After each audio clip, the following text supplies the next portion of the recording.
Hey guys, Brian delivers you the goods here, coming back at you for another album review. Sorry, I just mostly woke up, so I'm coming at you for the Pusha T Daytona album review. So I'm gonna go through track by track and let you know my thoughts on it. First track is If You Know, You Know. It's a very good song. It's a good way to open the album. And the hooks on it are very catchy, and the beat to it's very good. So I like it. I'm giving it a 4.5 out of 5. There's not really much to say. It's a very catchy song, and yes, there are areas in the song, in my opinion, that feel a little decent, but it pulled through. It's a good song. Track number 2, The Games We Play.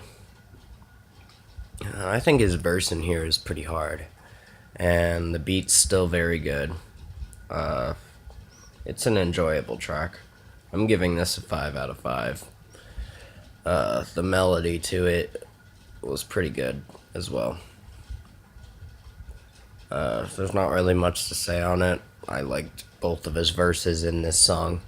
It's a pretty good song. Track number 3, Hard Piano, I think it's called. Yeah, Hard Piano, featuring Rick Ross. I'm sorry. I almost forgot the title track for it. This one's very good. It's a slow melody, and you hear some of the piano in it, and Pusha T's verse is very good.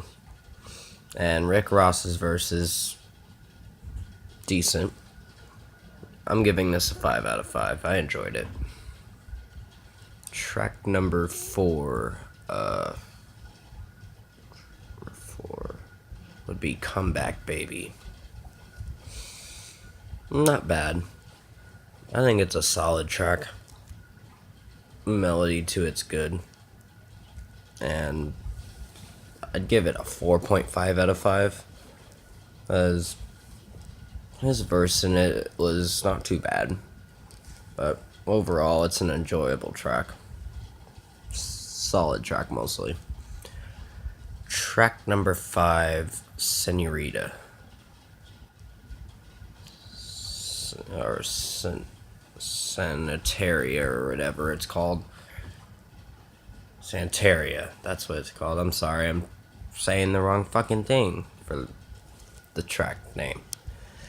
I actually like this song a lot because it starts off with this good flowing beat, and his verse is spitting into the song, and then you hear this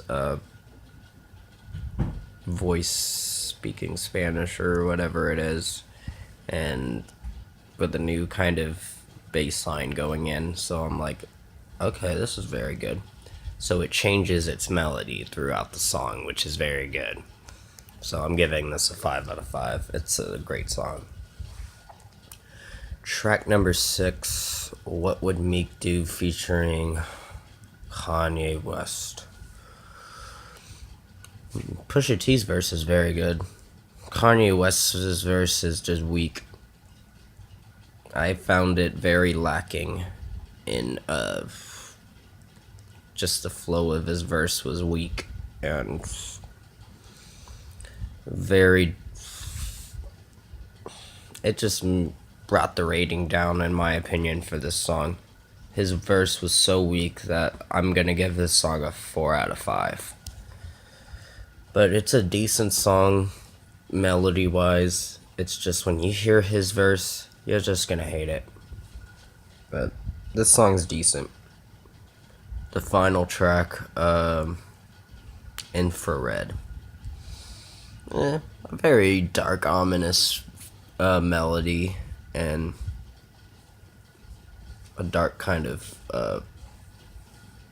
vibe you get off this melody or whatever, which is pretty cool.